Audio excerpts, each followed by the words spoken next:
दोस्तों, हमारे जीवन में सुख और दुख आते रहते हैं। जिस प्रकार हमारे जीवन में सुख हमेशा के लिए नहीं रहता, ठीक उसी प्रकार हमारे जीवन में दुख भी हमेशा के लिए नहीं रहता और परिवर्तन ही इस संसार का नियम है।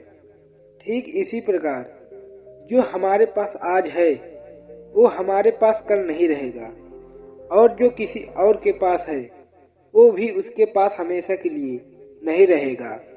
दोस्तों, आज की एक कहानी इसी पर आधारित है और आज इसी कहानी के माध्यम से हम यही जानने वाले हैं कि क्यों हमारे पास आज जो है वो कल हमारे पास नहीं रहता और हम हमेशा दुख भरा जीवन जीते रहते हैं और हमें जीवन में सुख शांति कभी नहीं प्राप्त होती। बहुत समय पहले की बात है। एक जंगल में एक बौद्ध भिक्षु और उनके कुछ शिष्य एक छोटी सी कुटिया बनाकर रहते थे। एक दिन एक शिष्य ने विनम्रता पूर्वक अपने गुरुजी से कहा और एक सवाल पूछा। गुरुजी, कुछ लोग कहते हैं कि जीवन एक संघर्ष भरा जीवन है। कुछ अन्य कहते हैं कि जीवन एक खेल है और कुछ लोग जीवन को एक उत्सव बताते हैं। इनमें से कौन सा सही है? गुरुजी ने तुरंत धैर्यपूर्वक प्रश्न का उत्तर देते हुए बोले, पुत्र, जिन्हें गुरु नहीं मिला उनके लिए जीवन एक संघर्ष है। जिन्हें गुरु मिल गया उनका जीवन एक खेल है और जो लोग गुरु द्वारा बताए गए मार्ग पर चलने लगते हैं मात्र वह ही जीवन को एक उत्सव का नाम देने का साहस जुटा पाते हैं। यह उत्तर सुनने के बाद भी शिष्य पूरी तरह से संतुष्ट नहीं था। गुरुजी को इसका आभास हो गया। वे कहते हैं, आओ तुम्हें एक कहानी सुनाता हूँ। यदि कहानी को ध्यान पूर्वक से सुनोगे तो स्वयं ही अपने प्रश्न का उत्तर पा सकोगे। एक बार की बात है, किसी गुरुकुल में 3 शिष्यों ने अपना शिक्षा संपूर्ण करने पर अपने गुरुजी से यह बताने के लिए विनती की कि उन्हें गुरु दक्षिणा में उनसे क्या चाहिए। तो गुरुजी ने पहले तो मंद मंद मुस्कुराए और फिर स्नेह पूर्वक कहने लगे, मुझे तुमसे गुरु दक्षिणा में एक थैला भर के सूखी पत्तियां चाहिए। ला सकोगे? वे तीनों मन ही मन बहुत प्रसन्न हुए क्योंकि उन्हें लगा कि वे बड़ी आसानी से अपने गुरुजी की इच्छा को पूरी कर सकेंगे। सूखी पत्तियां तो जंगल में सर्वत्र बिखरी ही रहती हैं। वे उत्साह पूर्वक एक ही स्वर में बोले, जी गुरुजी, जैसी आपकी आज्ञा। अब वो तीनों शिष्य गुरु की आज्ञा पाकर एक जंगल की तरफ निकल पड़े। अब वे तीनों शिष्य चलते चलते एक जंगल के समीप जा पहुंचे। लेकिन वो सब यह देखकर कि वहां पर तो सूखी पत्तियां केवल एक मुट्ठी भर ही हैं, तो वो सब आश्चर्यचकित हो जाते हैं। वे सोच में पड़ जाते हैं कि आखिर जंगल से कौन सूखी पत्तियां उठाकर ले गया होगा। इतने में ही उन्हें दूर से आता हुआ कोई किसान दिखाई देता है। वे सब तीनों शिष्य किसान के पास पहुंचकर उससे विनम्रता पूर्वक याचना करने लगते हैं कि वह उन्हें केवल एक थैला भर सूखी पत्तियां दे दे। अब वह किसान उनसे क्षमा मांगते हुए कहा, उन्हें यह बताया कि वह उनकी मदद नहीं कर सकता क्योंकि उसने सूखी पत्तियों को ईंधन के रूप में पहले ही उपयोग कर लिया था। अब वे तीनों पास में ही बसे एक गांव की ओर इस आशा में बढ़ने लगे थे कि हो सकता है वहां उस गांव में उनकी कोई सहायता कर सके।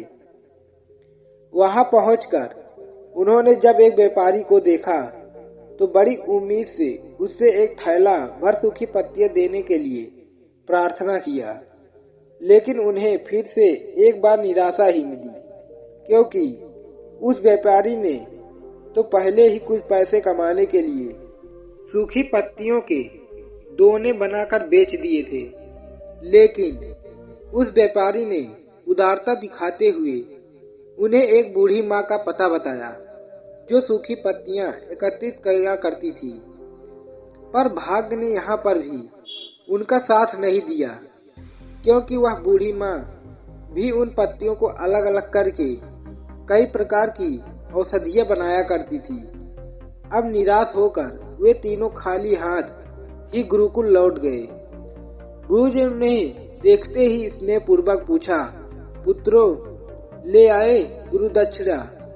तीनों ने सिर झुका लिया। गुरुजी के दोबारा पूछे जाने पर उनमें से एक शिष्य कहने लगा, गुरुदेव, हम आपकी इच्छा को पूरी नहीं कर पाए। हमने सोचा था कि सूखी पत्तियां तो जंगल में सर्वत्र बिखरी ही रहती होंगी, लेकिन बड़े ही आश्चर्य की बात है कि लोग उनका भी कितनी तरह से उपयोग करते हैं। गुरुजी फिर पहले की तरह ही मुस्कुराते हुए प्रेम पूर्वक बोले, निराश क्यों होते हो, प्रसन्न हो जाओ। और यही ज्ञान की सूखी पत्तियां भी व्यर्थ नहीं हुआ करती, बल्कि उनके भी अनेक उपयोग हुआ करते हैं। मुझे गुरु दक्षिणा के रूप में दे दो। तीनों शिष्य गुरुजी को प्रणाम करके खुशी खुशी अपने अपने घर की ओर चले गए। वह शिष्य जो गुरुजी की एक कहानी को एकाग्रचित होकर सुन रहा था, अचानक बड़े ही उत्साह से बोला, गुरुजी, अब मुझे अच्छी तरह से ज्ञात हो गया कि आप कहना क्या चाहते हैं। आपका संकेत वस्तुतः इसी ओर है, न कि सर्वत्र सुलभ सूखी पत्तियां भी निरर्थक या बेकार नहीं होती। तो फिर हम कैसे किसी भी वस्तु या व्यक्ति को छोटा और महत्वहीन मानकर उसका तिरस्कार कर सकते हैं। चींटी से लेकर हाथी तक और सुई से लेकर तलवार तक सभी का अपना अपना महत्व होता है। गुरुजी ने तुरंत ही बोले, हाँ, मेरे कहने का यह तात्पर्य है कि हम जब भी किसी से मिले तो उसे यथायोग्य मान देने का भरसक प्रयास करें, ताकि आपस में स्नेह, सद्भावना, सहानुभूति का विस्तार होता रहे और हमारा जीवन संघर्ष के बजाय उत्सव बन सके। दूसरे यदि जीवन को एक खेल ही माना जाए तो बेहतर यही होगा कि हम स्वस्थ एवं शांत प्रतियोगिता में ही भाग लें और अपने निष्पादन तथा निर्माण को ऊंचाई के शिखर पर ले जाने का अथक प्रयास करें। अब शिष्य पूरी तरह से संतुष्ट हो गया था। दोस्तों, हमें उम्मीद है कि आज आपने इस वीडियो से कुछ न कुछ जरूर सीखा होगा। इस वीडियो से आपने क्या सीखा है? आपने जो कुछ भी सीखा है वो मुझे कमेंट में बता सकते हैं। इसी के साथ मैं उम्मीद है कि आप सभी को आज की यह वीडियो जरूर पसंद आई होगी। तो वीडियो को लाइक और अपने दोस्तों के साथ शेयर जरूर करिएगा और हमें ऐसे ही सपोर्ट करने के लिए चैनल को सब्सक्राइब और घंटी बटन को जरूर दबा दीजिएगा। तो चलिए मिलते हैं ऐसी ही एक और वीडियो में। तब तक के लिए अपना ख्याल रखें। धन्यवाद।